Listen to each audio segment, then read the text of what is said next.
RBSC परीक्षा की दृष्टि से कुछ इंपोर्टेंट प्रश्न है। Number 1, character case of लेंसो।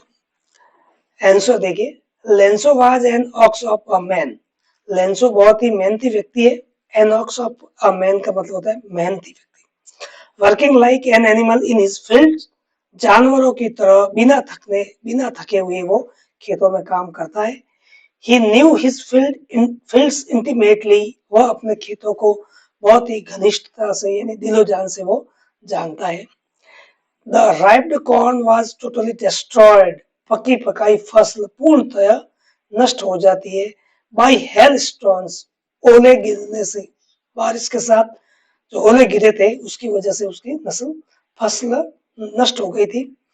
His soul was filled with sadness, उसकी आत्मा, उसका मन दुख से भर गया था, यानी मन बहुत दुखी हुआ था।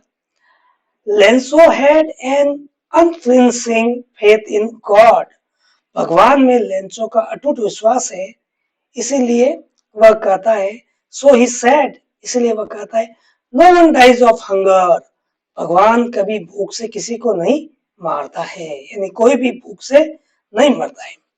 He is starting up a correspondence with God, वह भगवान से पत्र व्यवहार करता है, यानी कि पत्र लिखता है। किस लिए? टू आस्किंग फॉर 100 pesos, वह 100 pesos के लिए मांग करता है, यानी मदद मांगता है। To sow his fields next year, अपने खेतों को बोने के लिए अगले साल के लिए मदद मांगता है। Question number 2, what does mean N extraordinary human disaster and glorious human achievement? N extraordinary human disaster है अपार्थीज। अपार्थीज जो रंग भेद की नीति है उसी को ही मंडेला ने एक्स्ट्रा ऑर्डिनरी ह्यूमन डिजास्टर कहा है। वो क्या थी? ये पॉलिटिकल ऑपरेशन, ये एक राजनीतिक उत्पीड़न था।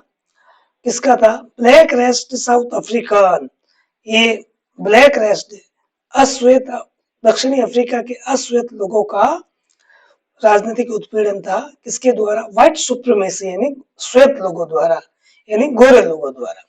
इसी को ही नेल्सन मंडेला ने कहा है an extra ordinary human disaster. दूसरा है ग्लोरियस ह्यूमन अचीवमेंट, ये था अचीव्ड पॉलिटिकल इमेंसिपेशन। इमेंसिपेशन का मतलब होता है राजनीति, यानी कि मुक्ति या अधिकार प्राप्ति।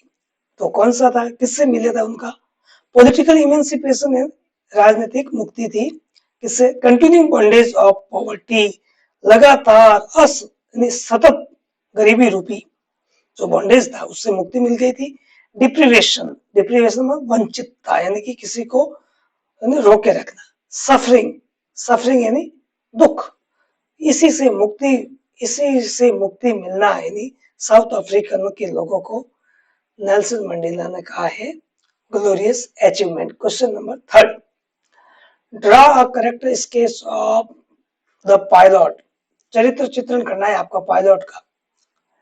तो the narrator pilot has many qualities of head and heart, pilot के अंदर दिल और दिमाग से वह बहुत ही समृद्ध है, बहुत सारे उसमें गुण है। हेड मतलब बुद्धि, हार्ट का मतलब होता है भाव, मन के भाव। He was an expert in aviation, यानी कि ही वाज जो आर्ट ऑफ एविएशन है, विमान उड़ाने की कला में वो एक्सपर्ट है। He flies an old Dakota, वह पुराना डाकोटा हवाई जहाज को उड़ाता है। Once he not only trapped, trapped का मतलब होता है फंसना, तो वह न केवल फंसता है किसमें? इन स्टॉर्मिक क्लाउड्स, तूफान के अंदर, ब्लैक क्लाउड्स के अंदर फंस जाता है, बहुत बवंडर के अंदर।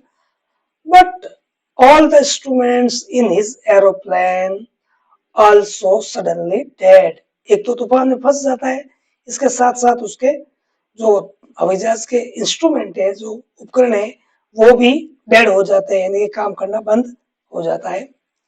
He keeps his nerve, उसने keeps his nerve का मतलब होता है हौसला बनाए रखा। He keeps यानी वो हौसला बनाए रखता है किस इस विषम परिस्थितियों में भी। And follow an other aeroplane, trapped है, फिर भी वो दूसरे एरोप्लेन का पीछा करता है और पीछा करते करते ही हिज फर्म डिटर्मिनेशन, दृढ़ संकल्प से एंड करेज एंड स्किल, जो विमान एविएशन की स्किल है, दृढ़ डिटर्मिनेशन है, साहस है, इसी वजह से वो अपने आप को बचा लेता है। सेव्स हिम, अपनी लाइफ को बचा लेता है। क्यों बचाता है? ही लव्स हिज फैमिली, वह अपने परिवार को चाहता है, प्रेम करता है। And takes great risk to be with it, छुट्टी थी इसीलिए उसके पास से तो जा रहा था परिवार के साथ, इसीलिए वो बड़ी से बड़ी रिस्क परिवार के लिए ले सकता है। Question number 4, what does Ann write in her first essay? Ann ने अपने पहले निबंध में क्या लिखा है, ऐसे में क्या लिखा? तो लिखा था, आंसर है talking is a student trait. Talking is a students trait, बातें करना विद्यार्थियों के लक्षण है, गुण है। सी इज अ चैटरबॉक्स, वह भी बातूनी, चैटरबॉक्स मतलब talkative. She inherited it from her mother, ये जो बातें करने की टॉकेटिव है, चैटरबॉक्स बनी तो क्यों बनी? क्योंकि ये इनहेरिटेड है, यानी वंशानुगत है, अपने माँ से वंशानुगत में प्राप्त किया है। She would do her best to keep it under control, ये बात कही है चैटरबॉक्स ना होने के लिए, टॉकेटिव जो है उसके ऊपर कंट्रोल करने के लिए वो अपना उच्चतम प्रयास करेगी। ये बात उसने लिखी थी, her convincing argument to prove that necessity of talking, जो मिस्टर किसिंग ने ऐसे लिखा था चैटरबॉक्स के बारे में, तो उसने ऐसे तर्क दिए जो जिससे विश्वास हो गया कि भाई बातें करना क्यों जरूरी है, नेसेसिटी स्टूडेंट के लिए बातें जरूरी हैं, क्योंकि ये इनहेरिटेड क्वालिटी है।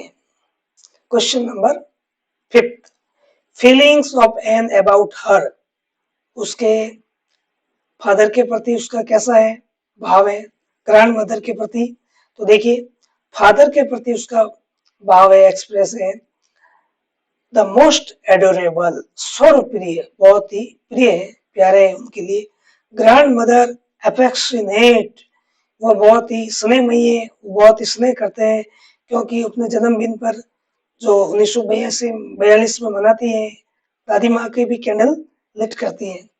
मिसेस क्यूपर्स, जो उसकी हेड मिस्ट्रेस थी, कक्षा 6 में पढ़ रही थी तब, जब फेयरवेल ले रही थी, हार्ट ब्रेकिंग फेयरवेल, तब उससे आईज वर टीयर्स, उन आंखों में बहुत आंसू थे, तो इससे ये सिद्ध होता था कि उससे इमोशनली अटैच्ड थी। कौन? एन, किससे? क्यूप्रस से, मिसेस क्यूप्रस से। और मिस्टर किसिंग जो मैथ्स पढ़ाते थे, वो ओल्ड फॉगी, यानी कि पुराने फैशनेबल थे। जो question number 6, to compare Wanda and Peggy, short में है ये। वांडा गिफ्टेड आर्टिस्ट है, प्रतिभाशाली कलाकार है, बट ये पेगी है जो गुड आर्टिस्ट है। वांडा पुअर गर्ल है, गरीब है, और ये रिच है, पेगी रिच है। वांडा पॉलिश अमेरिकन है, ये पोलैंड से अमेरिका में आई थी, इसीलिए पॉलिश अमेरिकन हो गई, और पेगी है जो मूल अमेरिकन है। वांडा टैसिटर्न गर्ल है, सीरियस गर्ल है, कम बोलने वाली है, but Peggy is a talkative, talkative मतलब चैटर बॉक्स, यानी बातूनी है। Wanda is not popular in his school, यानी वांडा जो अपनी क्लास में इतनी पॉपुलर नहीं है जितनी की ये पेगी है। पेगी है जो पॉपुलर गर्ल है। Question number 7 and last, what does a jackfruit like appearance? Jackfruit like appearance क्या है? ये पार्ट है ग्लिम्स ऑफ इंडिया वाले में, गोवा के। आंसर देखिए, प्लम फिजिक्यू, यानी मोटा है, जैकफ्रूट जैसा गधराया हुआ, मोटापा है, फूला हुआ शरीर है, प्लम।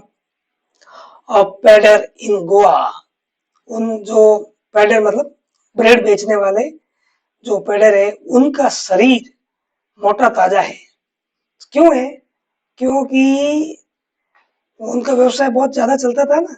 तो हमें इतना लिखना नहीं, हमें ये लिखना है प्लम फिजिक्यू ऑफ पेडर in Goa was an open testimony of their happy and prosperous.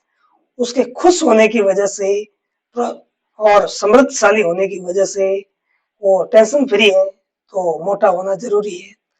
Thank you for watching me.